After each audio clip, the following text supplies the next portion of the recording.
Wynton Kelly was an American jazz pianist who lived from 1931 to 1971 and is most well known for being in Miles Davis' band for a while.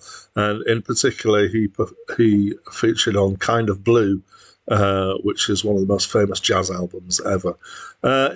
Shortly after that album, he formed his own trio, and he had quite a bit of success as a band leader. He has a fairly big discography, which is fairly normal for jazz musicians. He has 16 albums as leader, so that's not that huge. But it is, I counted 129 as sideman, and some of the names that were leading for the projects that he was signed on for, those names include Miles Davis, of course, Dinah Washington, Lester Young, Wayne Shorter, Sonny Rollins, Art Pepper, Lee Morgan, Wes Montgomery, Hank Mobley, Charles Mingus, Billie Holiday, Dizzy Gillespie, John Coltrane, and Cannonball Adderley. John Leslie Montgomery, known professionally as Wes Montgomery, was an American jazz guitarist, and he was also a welder. He was inspired by hearing a Charlie Christian record to buy an electric guitar, and then felt that he ought to learn to play, having bought the thing. So by the age of 20, he was playing in clubs at night and working at a milk company by day, presumably as a welder.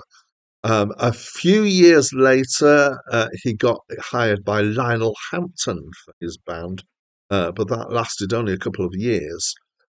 In fact, he spent several more years playing for various bands and situations and still working as a welder by day.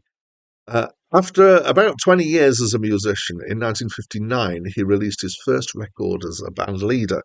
And from there, for a few years, he had a decent output, seemingly about 2 to 5 albums a year, before he died in 1968, aged 45.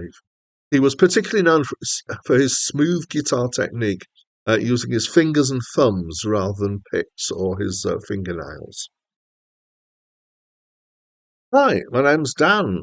So this was my first time listening to this album, and this is the Wynton Kelly Trio, who had been Miles Davis's band from 1959 to 1963. So that features a piano, bass, and drums, and with the addition of Wes Montgomery on guitar. And half of this was recorded as claimed at the Half Note, which was a jazz club in New York.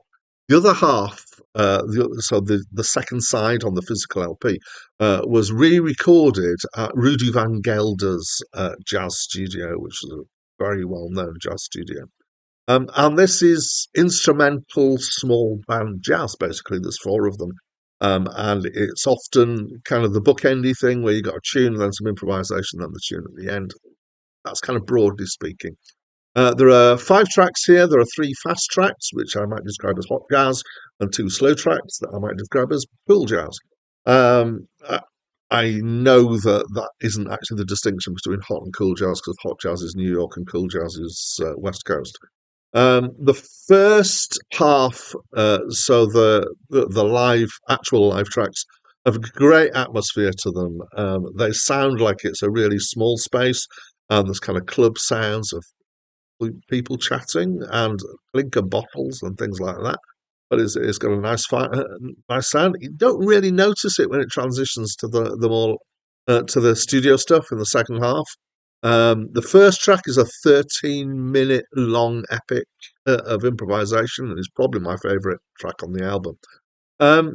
I think it's unusual to have an album of jazz like this with no brass. So we've got guitar, piano, bass, and drums. And a lot of this is about the soloing for the guitar on the piano and the interplay between the guitar and the piano, which is nicely done.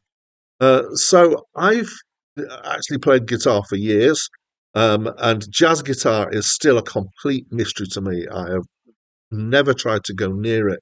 But when I hear a jazz guitarist like this, I always think, how on earth do they do that? How do they think of what they're going to play? Because it works, but it's so outside the kind of normal workings of a non-jazz guitarist, I would say. So overall, I found it decently listenable. It's a nice, fairly mellow album. I think that as I often do, if I was more knowledgeable about jazz, I might get more out of it. But actually, the one of the purposes of these reviews is to do them, as if I was kind of an everyman listener, and I kind of am. So, from somebody who's not a jazz enthusiast, this is a very listenable jazz album. I think that all the jazz albums that are on this list must be seminal albums, otherwise they wouldn't have made it on the list. So maybe I would understand why this is good if I listened to more bad jazz, but I'm not proposing to actually make that sacrifice. So anyway, that's what I think. It's a reasonable album. It's decent, uh, semi-live jazz music. And as always, I'd like to know what you think of the album. So please do tell me through a comment. And that's it from me for now.